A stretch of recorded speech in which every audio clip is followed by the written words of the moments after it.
प्यारे विद्यार्थियों नमस्कार, स्वागत है आप सभी का आपके अपने YouTube चैनल आरपी स्टडी में। तो जो भी विद्यार्थी राजस्थान चतुर्थ श्रेणी की तैयारी कर रहे हैं साथियों, राजस्थान चतुर्थ श्रेणी एग्जाम 2025 की तैयारी करने वाले सभी साथियों के लिए ये क्लास बड़ी इंपॉर्टेंट है। क्लास को आपको ध्यान से कंप्लीट पूरा देखना है और लास्ट में कमेंट करना है कि इस क्लास से कितने सवाल आपके सही होते हैं। आज हम विद्यार्थियों फोर्थ ग्रेड के लिए पूरा आपका राजस्थान जीके के 100 इंपोर्टेंट क्वेश्चन देखने वाले हैं कि आपके राजस्थान जीके से किस टाइप से क्वेश्चन आएंगे। तो राजस्थान जीके के 100 टॉप मोस्ट इंपोर्टेंट क्वेश्चन है जो आपको एग्जाम में सीधे मिलने वाले हैं। इस क्लास को आप ध्यान से पूरा जरूर देखें और लास्ट में कमेंट करें कि आपके 100 में से कितने सवाल सही होते हैं। ठीक है ना, ये सारे सवाल आपके राजस्थान जीके के टॉप मोस्ट इंपोर्टेंट क्वेश्चन है। तो चलिए विद्यार्थियों क्लास का शुभारंभ करते हैं। आप सभी एक बार क्लास को बड़ी तरीके से शेयर कर दें और इस क्लास को ध्यान से कंप्लीट पूरा जरूर देखें। क्लास का पहला ही सवाल दोस्तों आपके सामने क्या पूछा है कि विश्व में सबसे बड़ा महाद्वीप कौन सा है। पहला ही सवाल आपसे पूछा है दोस्तों, विश्व में सबसे बड़ा महाद्वीप है वो कौन सा हो जाएगा। एशिया, यूरोप, उत्तरी अमेरिका, दक्षिण अमेरिका। दोस्तों तो आपको पता है कि भारत आता है ना, भारत अपना इंडिया दोस्तों, वो किस महाद्वीप में, एशिया महाद्वीप में। और एशिया महाद्वीप क्या है, विश्व का सबसे बड़ा महाद्वीप है यहाँ पर। तो जो भी ऑप्शन ए कमेंट कर रहा है कि विश्व का सबसे बड़ा महाद्वीप कौन सा है, तो एशिया महाद्वीप आपको सही करना है। दूसरा प्रश्न आपके सामने पूछा है, राजस्थान की सर्वाधिक अंतर्राज्यीय सीमा किस राज्य के साथ लगती है। मैं आपसे पूछ रहा हूं राजस्थान की सीमा है वो किस राज्य के साथ में सबसे अधिक लगती है, पंजाब से, हरियाणा से, गुजरात से या मध्य प्रदेश से। दोस्तों तो दोस्तों राजस्थान की सीमा है वो कुल 5 राज्यों से स्पर्श करती है। ठीक है, 5 राज्यों से स्पर्श करती है और राजस्थान की सबसे अधिक सीमा लगती है दोस्तों, वो लगती है एमपी से। किससे लगती है, एमपी से लगती है 1600 किलोमीटर। ठीक है, और सबसे कम लगती है पंजाब से। राजस्थान की सबसे कम सीमा लगती है वो लगती है पंजाब से 89 किलोमीटर। ठीक है, आपको ध्यान रखना है। यहाँ पर पूछा राजस्थान की सबसे अधिक सीमा लगती है कि वो किससे लगती है, तो वो दोस्तों आपकी लगती है मध्य प्रदेश के साथ में। जो भी ऑप्शन डी कमेंट कर रहा है यहाँ पर, डी ऑप्शन आप सबका राइट है। अगला सवाल आपके सामने पूछा साथियों, राजस्थान की पाकिस्तान के साथ लगने वाली अंतर्राष्ट्रीय सीमा रेखा का नाम क्या है। देखो राजस्थान की 1070 किलोमीटर सीमा किससे लगती है, पाकिस्तान के साथ लगती है। और इस रेखा का नाम क्या है, डोंड रेखा, मैकमोहन रेखा, रेड क्लिफ रेखा या दोस्तों एलओसी रेखा। तो आपको पता है साथियों राजस्थान की पाकिस्तान के साथ लगने वाली सीमा की लंबाई 1070 किलोमीटर है और इसका नाम है रेड क्लिफ रेखा। इसे क्या कहते हैं साथियों, रेड क्लिफ रेखा कहा जाता है। जो भी ऑप्शन सी सही कर रहा है यहाँ पर, सी ऑप्शन आप सबका सही रहेगा। देख लो कितने अच्छे क्वेश्चन है और कितने इंपॉर्टेंट क्वेश्चन है। इसी टाइप से क्वेश्चन आपको एग्जाम में मिलने वाले। अगला सवाल आपसे पूछा दोस्तों, सीवी जनपद की राजधानी थी विराटनगर, मथुरा, मध्यमिका या उज्जैन। कमेंट करेंगे साथियों, सीवी जनपद की राजधानी थी वो कौन सी थी। अगर आपसे पूछे एग्जाम में कि बताओ सीवी जनपद की राजधानी थी वो कौन सी थी दोस्तों, तो वो थी मध्यमिका। जो भी ऑप्शन सी को सही कर रहा है यहाँ पर, सी ऑप्शन आप सबका सही है। अगला सवाल आपके सामने पूछा है दोस्तों, राजस्थान की किस रियासत ने सर्वप्रथम कन्या वध को गैर कानूनी घोषित किया। दोस्तों कमेंट करेंगे राजस्थान में सबसे पहले दोस्तों है ना, राजस्थान में सबसे पहले कन्या वध को गैर कानूनी कहाँ घोषित किया गया था, जोधपुर में, अलवर में, कोटा में या मेवाड़ में। तो यहाँ पर कोटा ऑप्शन आपका सही रहेगा दोस्तों। कोटा में सबसे पहले है ना कन्या वध को क्या कर दिया गया था, गैर कानूनी घोषित कर दिया गया था। अगला प्रश्न आपके सामने पूछा है दोस्तों, किस अधिनियम द्वारा दास प्रथा को समाप्त किया गया था। देखो एक प्रथा थी दास प्रथा, और दास प्रथा जो आपकी समाप्त की गई थी वो किस अधिनियम के तहत की गई थी। कमेंट करेंगे दास प्रथा को किस अधिनियम के तहत दोस्तों समाप्त कर दिया गया था, तो वो दोस्तों आपका था 1833 का चार्टर अधिनियम। 1833 का कौन सा अधिनियम, 1833 का चार्टर अधिनियम। इसके तहत राजस्थान में दास प्रथा को क्या कर दिया गया, हमेशा हमेशा के लिए समाप्त कर दिया गया था। अगला सवाल आपके सामने पूछा दोस्तों, जल जंगल और जमीन आंदोलन का प्रवर्तक किसे कहा जाता है। कमेंट करेंगे साथियों, जल जंगल और जमीन आंदोलन था इसका प्रवर्तक किसे कहा जाता है। हनुमान सिंह आर्य को, बाबा मालवेश्वर को, भोजी लंबाधर को या छगनराज चौपलानी को। फटाफट कमेंट करेंगे साथियों। यहाँ पर जो आपका जंगल आंदोलन, जल जंगल और जमीन आंदोलन दोस्तों है, इसका प्रवर्तक कौन था, तो वो थे दोस्तों मामा महाबलेश्वर। यहाँ आप कह सकते हो मामा बलेश्वर। जो भी ऑप्शन बी कमेंट कर रहा है यहाँ पर, बी ऑप्शन आप सबका सही है। अगला सवाल आपके सामने, अगला प्रश्न दोस्तों आपसे पूछा है 1819 में आधुनिक शिक्षा का प्रथम स्कूल कहाँ खोला गया? 1819 में साथियों आधुनिक शिक्षा का पहला स्कूल कहाँ खोला गया था? अजमेर में, जयपुर में, जोधपुर में या दोस्तों बीकानेर में? तो 1819 में दोस्तों आधुनिक शिक्षा का सबसे पहला स्कूल अजमेर में, कहाँ? अजमेर में खोला गया था। जो भी अजमेर कमेंट कर रहा है यहाँ पर, अजमेर आपका सही है। अगला पूछा संविधान सभा की प्रथम बैठक कब हुई? वेरी वेरी इंपॉर्टेंट क्वेश्चन आपसे पूछा है, संविधान सभा की प्रथम बैठक। देखो अब जो आपकी ये क्लास आ रही है 4th ग्रेड की, अगर ये सारी आप क्लास देखते हो तो समझो आपका नंबर आ गया, आपकी गवर्नमेंट जॉब पक्की है, क्योंकि चतुर्थ श्रेणी की भर्ती बहुत शानदार वैकेंसी है और इसमें राजस्थान जीके के वेटेज भी बहुत बढ़िया कर दिया गया है ना, राजस्थान जीके का वेटेज भी बढ़ा दिया गया है, तो बहुत ही शानदार वैकेंसी है। फटाफट कमेंट करेंगे दोस्तों संविधान सभा की प्रथम बैठक कब हुई थी? तो दोस्तों संविधान सभा की प्रथम बैठक हुई थी वो आपके 9 दिसंबर 1946 को हुई थी। 9 दिसंबर 1946 को क्या हुई थी? संविधान सभा की प्रथम बैठक हुई थी। अगला प्रश्न आपके सामने पूछा दोस्तों, राजस्थान के किस कलाकार का संबंध भारतीय संविधान के पृष्ठ कलांकन से है? दोस्तों यहाँ पर कमेंट करेंगे राजस्थान के किस कलाकार का संबंध भारतीय संविधान के पृष्ठ कलांकन से हो जाएगा। तो देखिए यहाँ पर कृपाल सिंह शेखावत है, महेश राज सोनी है, मोहनलाल कुमावत है, अर्जुन लाल प्रजापति है। तो यहाँ पर जो आपका उत्तर रहेगा वो क्या रहेगा बताओ फटाफट, फटाफट सबका कमेंट दोस्तों यहाँ पर आना चाहिए। बिल्कुल आप सबका उत्तर रहेगा कृपाल सिंह शेखावत। ऑप्शन जो भी ए कमेंट कर रहा है ऑप्शन ए आपका सही है। अगला पूछा है कौन सा संगत दोस्तों है? संविधान सभा के सदस्य है और रियासत दोस्तों। तो भरतपुर से कौन थे आपके? राज बहादुर। जोधपुर से जयनारायण व्यास, कोटा से रामचंद्र उपाध्याय, उदयपुर से बलवंत सिंह मेहता। इनमें से बताना है कौन सा असंगत है। तो देखो यहाँ पर कोटा के आपके ना रामचंद्र उपाध्याय नहीं थे यहाँ पर। जो भी ऑप्शन सी कमेंट कर रहा है यहाँ पर सी ऑप्शन आप सबका सही रहेगा। अगला सवाल आपके सामने पूछा दोस्तों, अस्पष्टता का अंत उल्लेख संविधान के किस अनुच्छेद में किया गया है दोस्तों? जिसे अपन कहते हैं छुआछूत, अस्पष्टता दोस्तों, है ना।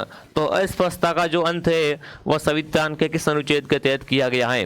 अनुच्छेद 17, अनुच्छेद 18, अनुच्छेद 19, अनुच्छेद 20। बताओ भाई, अस्पष्टता का अंत किया गया है वो संविधान के किस अनुच्छेद के तहत किया गया है? अनुच्छेद 17 के तहत अस्पष्टता इसको क्या है? खत्म कर दिया गया है।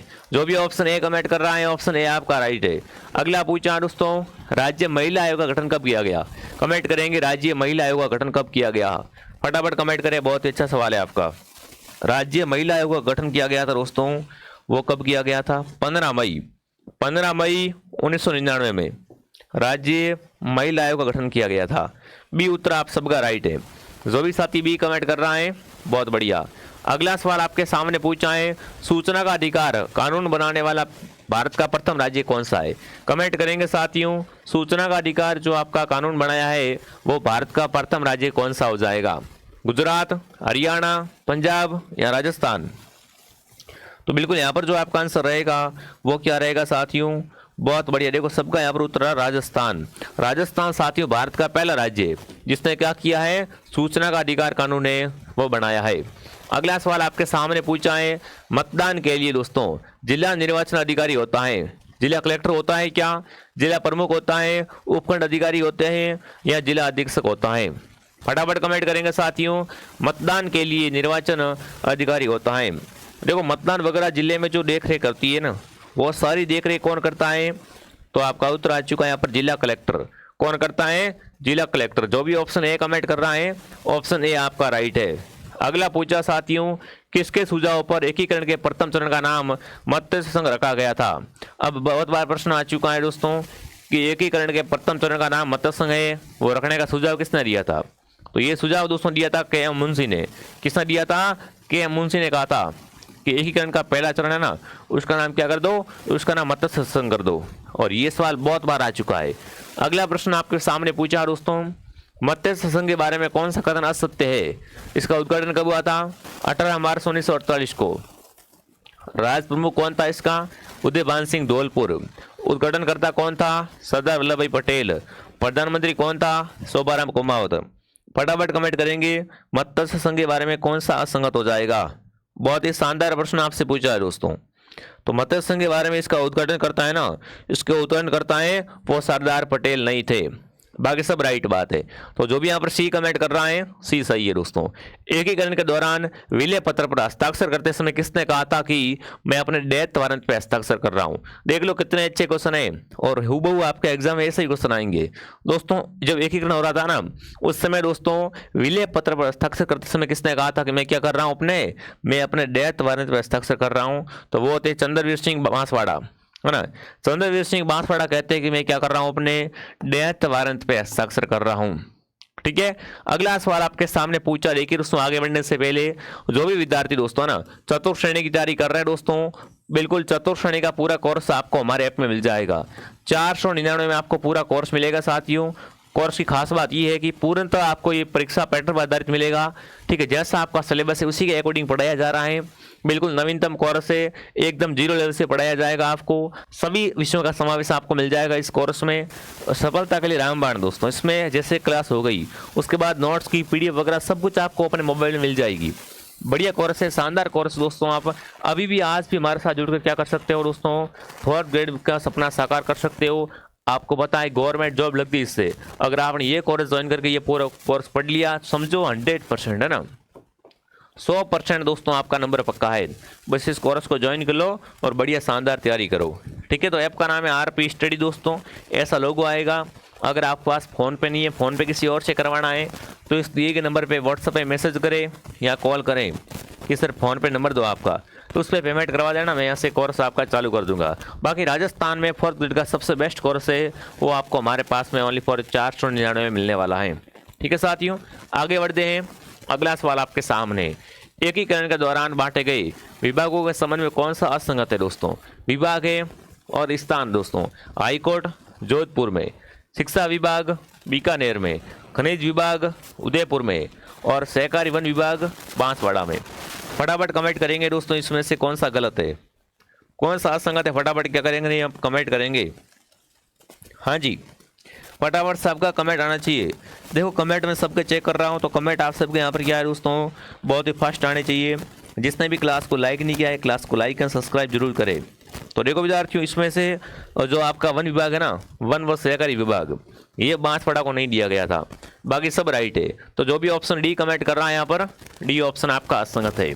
अगला पूछा दोस्तों आपसे, किस समिति की सिफारिश पर मत्स्य संघ का विलय है वो व्रत राजस्थान में किया गया। कमेंट करेंगे साथियों, मत्स्य संघ का विलय है वो व्रत राजस्थान में किस समिति की सिफारिश पर किया गया था। सत्यनारायण राव समिति, फजल अली आयोग, शंकर राव देव समिति, यहाँ दोस्तों मून जीन विजय सूरी समिति दोस्तों। तो वो समिति थी वो कौन सी समिति बताओ भाई। तो यहाँ पर आएगा शंकर राव देव समिति दोस्तों। इनकी सिफारिश पर है ना मत्स्य संघ का विलय है वो आपके राजस्थान में किया गया था।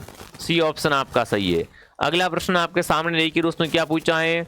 अगला पूछा राजस्थान का एकीकरण दोस्तों है वो कब संपन्न हुआ। आपको पता है साथियों राजस्थान का एकीकरण दोस्तों है वो 7 चरणों में पूरा हुआ था, 7 चरणों में पूरा हुआ था। ठीक है, एकीकरण का प्रथम चरण मत्स्य संघ है और एकीकरण का सबसे बड़ा चरण है वो 4था चरण है। ठीक है, अब मैं आपसे पूछ रहा हूँ एकीकरण पूर्ण कब हुआ था। राजस्थान का एकीकरण दोस्तों है वो कब संपन्न हुआ, 1 नवंबर 1956 को। कब, 1 नवंबर 1956 को एकीकरण है वो खत्म हो गया, पूरा कंप्लीट हो गया था। अगला प्रश्न आपसे पूछा दोस्तों, कुवलयमाला ग्रंथ है ये किसने लिखा था जिसमें मरु भाषा का उल्लेख मिलता है। तो देखो ये कुवलयमाला ग्रंथ बहुत इंपॉर्टेंट ग्रंथ है दोस्तों आपका। जिन बद्र सूरी का है, उद्योतन सूरी का है, राजशेखर का है, यहाँ दोस्तों अबुल फजल का है। फटाफट कमेंट करेंगे। तो ये है उद्योतन सूरी का, ठीक है ना। कुवलयमाला ग्रंथ किसका है, उद्योतन सूरी का ग्रंथ है। अगला प्रश्न आपके सामने पूछा है दोस्तों, निम्न में से कौन सी बोली है वो ढूंढाड़ी की उपबोली नहीं है। इनमें से बताओ ढूंढाड़ी की उपबोली कौन सी नहीं है दोस्तों। राजावाटी, गौडवाड़ी, तोरावाटी और नागरचौल। तो गौडवाड़ी बोली है ना, यह मारवाड़ी की उपबोली है दोस्तों। गौडवाड़ी है वो क्या है, मारवाड़ी की उपबोली है, यह आपको ध्यान रखना है यहाँ पर। तो जो भी साथी ऑप्शन नंबर बी को सही कर रहा है यहाँ पर, बी ऑप्शन आप सबका सही रहेगा। अगला सवाल आपके सामने पूछा है दोस्तों, लिविंगस्टिक सर्व ऑफ इंडिया पुस्तक है ना, वो किसने लिखी थी। फटाफट कमेंट करेंगे। पुस्तक है लिविंगस्टन सर्वे ऑफ इंडिया, बहुत विख्यात पुस्तक है, बहुत बार सवाल आ चुका है। देखो यहाँ पर 4th ग्रेड की क्लासें आ रही है। एक क्लास मॉर्निंग 8 बजे आती है, एक क्लास दोपहर 2 बजे और एक क्लास शाम को 9 बजे। ये तीनों क्लासें आपको देखना है और क्लास को ज़्यादा से ज़्यादा क्लास को शेयर करना है, ठीक है। और कमेंट करना है लिविंगस्टन सर्वे ऑफ इंडिया पुस्तक किसकी है। तो यहाँ पर आप सबका उत्तर आ चुका है जॉर्ज इब्राहिम ग्रिशियन की। बिल्कुल, किसकी पुस्तक दोस्तों है? जॉर्ज इब्राहिम ग्रिशियन की पुस्तक है ये। सी ऑप्शन आपका सही है। अगला पूछा है जिस काव्य ग्रंथ में किसी राजा की कीर्ति, विजय, युद्ध, वीरता आदि का उल्लेख मिलता है वह कहलाता है। ऐसा दोस्तों ग्रंथ जिसमें राजा की विजेता है, कीर्ति है, युद्ध किए उन्होंने, उस सब का वर्णन मिलता है, उसे क्या कहते हैं? मरस्या कहते हैं, रासो कहते हैं, विगत कहते हैं या दोस्तों झूलना कहते हैं। तो उसे कहते हैं दोस्तों रासो, जिसमें राजा की उपलब्धियां, वीरता, युद्ध, है ना, तो वो सब उनमें क्या होता है? संग्रहण होता है। अगला प्रश्न आपके सामने पूछा दोस्तों, वैली कृष्ण रुक्मणी ग्रंथ किसने लिखा है? ग्रंथ कौन सा है दोस्तों? वैली कृष्ण रुक्मणी ग्रंथ के रचयिता कौन है? दुर्सा आडा, पृथ्वीराज राठौड़, ईश्वरदास या विजयनाथ देथा दोस्तों। तो यहाँ पर है पृथ्वीराज राठौड़। इन्होंने दोस्तों क्या किया है? इन्होंने वैली कृष्ण रुक्मणी ग्रंथ है इसकी दोस्तों रचना की थी। अगला प्रश्न पूछा दोस्तों, मारवाड़ा प्रागनारी विगत के लेखक कौन है? बांकीदास, मूर्णोत नैण सिंह, अबुल फजल, दयाल दास दोस्तों। तो देखो मारवाड़ा प्रागनारी विगत है, ये ग्रंथ दोस्तों लिखा है ना, ये लिखा है मूर्णोत नैण सिंह ने। किसने लिखा है? मूर्णोत नैण सिंह द्वारा लिखा गया है। अगला पूछा, निम्न में से कौन सी रचना दोस्तों है वो कन्हैयालाल सेठिया की नहीं है? बताओ भाई। देखो नहीं का पूछा है, कन्हैयालाल ने किसकी रचना नहीं की थी दोस्तों? धरती धोरारी, मिंजर, लील टांस, आला जालारी कुंडलियाँ। तो बताओ भाई साहब, इनमें से कौन सा दोस्तों रचना या ग्रंथ है वो कन्हैयालाल सेठिया का नहीं है? चलिए कमेंट आप सबका यहाँ पर दोस्तों फास्ट आना चाहिए। कौन सा उत्तर आप सबका सही रहेगा बताओ भाई साहब। हाँ जी, ऑप्शन आप सबका आ रहा है बी और डी भी आ रहा है। क्या बात करते हो? तो यहाँ पर ऑप्शन डी आपका राइट रहेगा साथियों। आला जालारी कुंडलियाँ हैं, ये दोस्तों कन्हैयालाल का नहीं है। बाकी तीनों ही क्या है? आपके कन्हैयालाल के ग्रंथ है। अगला प्रश्न पूछा आपसे, मेयो कॉलेज की स्थापना कब की गई दोस्तों? 1875, 1880, 1891 या 1895 दोस्तों। जो आपका मेयो कॉलेज है इसकी स्थापना हुई थी दोस्तों, वो किस वर्ष की गई थी? तो ये 1875 में, 1875 में। अगला सवाल आपसे पूछा है, सोनी जी की नशिया किस संप्रदाय से संबंधित दोस्तों है? बताओ भाई, सोनी जी की नशिया का संबंध है वो किस संप्रदाय से है? तो इसका संबंध जैन से है। किससे दोस्तों है? जैन संप्रदाय से इसका संबंध है। निम्न में से किस तीर्थ स्थल पर रोपवे की सुविधा उपलब्ध नहीं है? इनमें से रोपवे की सुविधा है वो कहाँ पर नहीं है, ये आपको बताना है। राजस्थान का अगर पहला रोपवे आपसे पूछे, राजस्थान का पहला रोपवे अगर आपसे पूछे तो वो दोस्तों कहाँ पर था? वो है सूंधा माता, है ना, सूंधा माता जालोर में। सूंधा माता जालोर में आपका राजस्थान का प्रथम रोपवे दोस्तों लगाया गया था। ठीक है, ये भी आपको ध्यान रखना है। तो यहाँ पर आपसे पूछा है कि कहाँ पर रोपवे की सुविधा है वो नहीं है, नहीं का पूछे ना, तो यहाँ पर क्या करना आपको? वीरात्रा माता चोटन मंदिर बना हुआ है ना, यहाँ पर रोपवे वाली सुविधा नहीं है। अगला प्रश्न आपसे पूछा है, बोहरा मुस्लिम संप्रदाय का, है ना, अबुल रसूल की मजार किस जिले में दोस्तों है? अबुल रसूल की जो मजार बनी हुई है ये मजार आपकी बांसवाड़ा में है। ये मजार कहाँ पर है? बांसवाड़ा में। अगला पूछा दोस्तों आपसे, किस किले को कोसवर्धन के नाम से भी जानते हैं? बिल्कुल फटाफट कमेंट करेंगे। कोसवर्धन है वो आपका शेरगढ़ का 12 किला, बिल्कुल, है ना, शेरगढ़ 12 किला, इसे क्या बोलते हैं? कोसवर्धन दुर्ग भी कहा जाता है। अगला प्रश्न आपसे पूछा है, राजस्थान की मिनी खुजराहो कहलाने वाला बंड देवरा मंदिर किसको समर्पित है? देखो अगर आपसे पूछे राजस्थान का मिनी खुजराहो किसे कहते हैं तो वो बंड देवरा मंदिर है। और ये बंड देवरा है ना, ये किसको समर्पित है? भगवान कृष्ण को है, भगवान शिव को, भगवान ब्रह्मा को या दोस्तों भगवान विष्णु को? बंड देवरा मंदिर किसको समर्पित है अगर आपसे पूछे तो ये भगवान शिव को समर्पित है। जो भी ऑप्शन बी कमेंट कर रहा है, बी ऑप्शन आप सबका सही है। अगला पूछा है, फुलडोल मेला किस संप्रदाय में प्रचलित दोस्तों है? देखो फुलडोल मेला कहाँ भरता है? ये मेला भरता है शाहपुरा में, ठीक है ना। फुलडोल मेला कहाँ भरता है? शाहपुरा में भरता है। और ये मेला है वो राम सनई संप्रदाय का मेला है। किसका मेला दोस्तों है? राम सनई संप्रदाय का मेला हो जाएगा। अगला प्रश्न आपसे पूछा है, रानी जी की बावड़ी का निर्माण किसने करवाया? कमेंट करेंगे साथियों। रानी जी की बावड़ी है, इसका निर्माण है वो किसने करवाया था? रानी नाथावती ने दोस्तों, या रानी चांद कवरी ने, रानी अनारकली ने, या रानी प्रेमल देवी ने? बताओ भाई। रानी जी की बावड़ी का निर्माण करवाया था, वो करवाया था रानी नाथावती ने। किसने करवाया था? रानी नाथावती द्वारा करवाया गया था। अगला प्रश्न पूछा दोस्तों, चित्तौड़ का किला किस नदी के तट पर बना हुआ है? देखो चित्तौड़ का किला सबसे बड़ा लिविंग फोर्ट है दोस्तों, ठीक है। और ये आपसे पूछा कि किस नदी के तट पे बना हुआ है, तो चित्तौड़ किला दोस्तों है वो गंभीरी और बैरस के किनारे है। ऑप्शन डी आपका सही है। अगला पूछा, सहेलियों की बाड़ी का निर्माण किसने करवाया दोस्तों? सहेलियों की बाड़ी है वो राजस्थान के उदयपुर में है। कहाँ पर है सहेलियों की बाड़ी? उदयपुर में साथियों। और इसका निर्माण करवाया था संग्राम सिंह द्वितीय ने, ठीक है ना। सहेलियों की बाड़ी का निर्माण किसने करवाया था? संग्राम सिंह द्वितीय द्वारा करवाया गया था। अगला पूछा, भारतीय लोक कला मंडल कहाँ पर है? उदयपुर, जोधपुर, जयपुर या बीकानेर? तो दोस्तों भारतीय लोक कला मंडल है आपका, वो कहाँ पर हो जाएगा? फटाफट कमेंट करें। उदयपुर, बिल्कुल। जो आपका भारतीय लोक कला मंडल है वो आपका उदयपुर में है साथियों। देख लो कितने अच्छे और कितने इंपॉर्टेंट क्वेश्चन है, ठीक है। ऐसे ऐसे क्वेश्चन हम डेली लेके आते हैं, तो आप सब्सक्राइब कर लो और वीडियो को लाइक करो। जिसने भी कोर्स ज्वाइन नहीं किया है वो आरपी स्टडी ऐप डाउनलोड करके वहां से कोर्स ज्वाइन कर लो। अगला प्रश्न पूछा दोस्तों, बुड्ढा जोड़ गुरुद्वारा किस जिले में है? भीलवाड़ा में है, गंगानगर में है, बीकानेर में है या उदयपुर में है साथियों? तो देखो ये जो आपका बुड्ढा जोड़ गुरुद्वारा है ना, वो बहुत ही विख्यात है। और ये कहाँ पर है अगर आपसे पूछ ले एग्जाम में, ठीक है ना। बुड्ढा जोड़ गुरुद्वारा अगर आपसे पूछ ले एग्जाम में, तो क्या करना आपका यहाँ पर?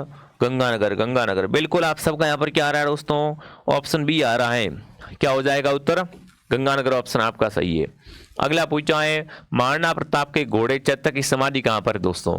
देखो महाराणा प्रताप का घोड़ा चेतक था दोस्तों, और महाराणा प्रताप का हाथी का पूछे तो राम प्रसाद। राम प्रसाद क्या था दोस्तों? महाराणा प्रताप के हाथी का नाम था। मैं आपसे पूछ रहा हूँ कि महाराणा प्रताप के घोड़े चेतक की समाधि कहाँ पर है? तो वो बलीचा में है। बलीचा में क्या है दोस्तों? बिल्कुल बलीचा गांव में महाराणा प्रताप के घोड़े चेतक की समाधि है। अगला पूछा दोस्तों, सांख्य दर्शन के प्रेरणता कपिल मुनि का मेला है वो किस झील के किनारे बढ़ता है? कमेंट करेंगे। कपिल मुनि का जो मेला बढ़ता है ना, वो किस झील के किनारे बढ़ता है? तो ये दोस्तों कोयलात झील किनारे, ठीक है। कपिल मुनि का मेला बढ़ता है वो कोयलात झील के किनारे बीकानेर में बढ़ता है। कहाँ बढ़ता है साथियों ये मेला? बीकानेर में बढ़ता है, ठीक है।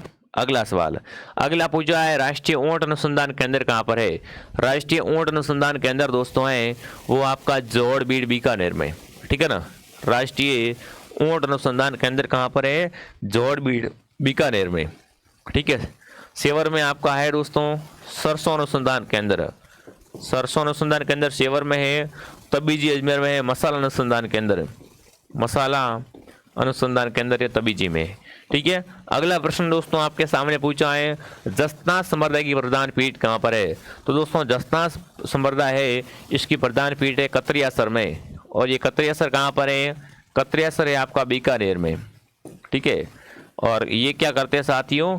अग्नि नृत्य करते हैं। अगर आपसे पूछे अग्नि नृत्य कौन करता है, तो जसना संप्रदाय के लोग करते हैं और इसकी प्रधान पीठ है वो कतरियासर बीकानेर में। अगला प्रश्न पूछा है कि कौन सा असंगत है? पर्यटन स्थल है और अविस्तृत दोस्तों। तो देखो जसवंतथड़ा जोधपुर में है, अबेड़ा महल कोटा में है, हजरत कमरुद्दीन शाह की दरगाह अजमेर में है दोस्तों, कोलवी की बौद्ध गुफाएं झालावाड़ में है। तो सिंपल बात, सीधा क्वेश्चन दोस्तों है, तो आपको पता है ना ये तो दरगाह है वो अजमेर में नहीं है भाई साहब। हजरत कमरुद्दीन के शाह की दरगाह है वो अजमेर में नहीं है, बाकी सब राइट है। तो जो भी सी कमेंट कर रहा है यहाँ पर सी ऑप्शन आप सबका सही रहेगा। अगला सवाल, नाथ संप्रदाय का प्रमुख केंद्र सरनाथ जी का आश्रम कहाँ पर दोस्तों है? महामंदिर जोधपुर में है, लक्ष्मणगढ़ सीकर में है, सिरे पहाड़ी जालौर में, ओसिया जोधपुर में साथियों। फटाफट कमेंट करेंगे आप सभी साथी। यहाँ पर मैं आपसे क्या पूछ रहा हूँ, नाथ संप्रदाय का सरनाथ जी का मंदिर बना हुआ है वो आपका लक्ष्मणगढ़ सीकर में है। कहाँ पर है? लक्ष्मणगढ़ सीकर में। अल्बर्ट हॉल के वास्तुकार कौन है? अल्बर्ट हॉल के वास्तुकार बताओ भाई साहब। Vidyadhar Bhattacharya, Lord bark, sir witness जैबक या सर चार्ल्स कोरिया? बताओ भाई। अल्बर्ट हॉल के जो आपके वास्तुकार है वो आपके हो जाएंगे सर स्वीटन जैबक, ठीक है। अगला प्रश्न आपसे पूछा, देखिए विद्यार्थियों आगे बढ़ने से पहले जिसने भी प्ले स्टोर से आरपी स्टडी ऐप को डाउनलोड नहीं किया है दोस्तों, तो आरपी स्टडी ऐप बच्चे के पास दोस्तों होना चाहिए। इसमें आपको 4th ग्रेड यानी चतुर्थ श्रेणी का पूरा कोर्स है वो ओनली फॉर 499 में मिल रहा है। ये ऑफर बहुत लिमिटेड समय के लिए है, कम सीटें हैं। सबसे निवेदन करना चाहता हूँ फटाफट इस कोर्स को ज्वाइन कर लो, पूरा कंप्लीट कोर्स आपको मिल जाएगा और शानदार आपकी तैयारी यहाँ से हो जाएगी। ठीक है, आगे बढ़ते हैं। अगला पूछा निम्न में से कौन सा अभ्यारण्य दोस्तों धौलपुर जिले में नहीं है? धौलपुर में कौन नहीं है दोस्तों? केसर बाग है, वन विहार, राम सागर और मुकुंदरा हिल्स। फटाफट कमेंट करेंगे धौलपुर में कौन सा दोस्तों आपका? तो मुकुंदरा हिल्स है ना, मुकुंदरा हिल्स है वो आपका धौलपुर में नहीं है। जो भी ऑप्शन डी को राइट कर रहा है यहाँ पर, डी ऑप्शन आप सबका राइट रहेगा बिल्कुल। तो यहाँ पर दोस्तों आगे बढ़ते हैं। अगला प्रश्न आपके सामने क्या पूछा है? निम्न में से यूनेस्को विश्व धरोहर सूची में कौन शामिल नहीं है? इनमें से बताना है यूनेस्को के विश्व धरोहर सूची में कौन शामिल नहीं है दोस्तों। मेहरानगढ़ किला, जैसलमेर किला, जयपुर शहर का परकोटा या जंतर मंतर। तो यूनेस्को की विश्व धरोहर सूची में दोस्तों अगर आपसे पूछे कौन शामिल नहीं है तो यहाँ पर जो आपका आंसर आएगा वो क्या आएगा? बिल्कुल आपका आएगा ऑप्शन ए। जो भी ऑप्शन ए कमेंट कर रहा है ऑप्शन ए सही है। अगला पूछा हवा महल के बारे में कौन सा कथन असत्य है? देखो हवा महल के बारे में बताना है कौन सा कथन असत्य है दोस्तों। देखिए 1799 में सर प्रताप सिंह द्वारा निर्मित है, बिल्कुल राइट है। इसका निर्माण 1799 में सवाई प्रताप सिंह ने करवाया था। आकृति भगवान कृष्ण के मुकुट के समान है, बिल्कुल। इसके वास्तुकार लालचंद उस्ता है और इसकी पहली मंजिल का नाम रतन मंदिर दोस्तों है। तो ये यहाँ पर असंगत है। हवा महल की पहली मंजिल है उसका नाम है वो रतन मंदिर नहीं है। हवा महल में कुछ दोस्तों 5 मंजिलें हैं कुल और 953 खिड़कियाँ हैं। ठीक है, तो इस टाइप से कुछ 50 क्वेश्चन थे, बाकी क्वेश्चन तो मैं 100 लेके आया था, बट आगे एक और क्लास है इसलिए अभी क्या कर रहा हूँ क्लास को समाप्त कर रहा हूँ। बाकी वाले 50 क्वेश्चन है वो अपन नेक्स्ट क्लास में पढ़ेंगे। ठीक है, बाकी बढ़िया तरीके से क्लासें आ रही है, आप सारी क्लासें ज्वाइन किया करो, शानदार तैयारी किया करो। ठीक है, जिसने टेलीग्राम को ज्वाइन नहीं किया है वो आरपी स्टडी का टेलीग्राम चैनल को अभी जरूर ज्वाइन करें और इस कोर्स को भी आप क्या करें साथियों प्ले स्टोर से आपको डाउनलोड करके ज्वाइन कर लेवे ताकि आपकी शानदार तैयारी हो जाए।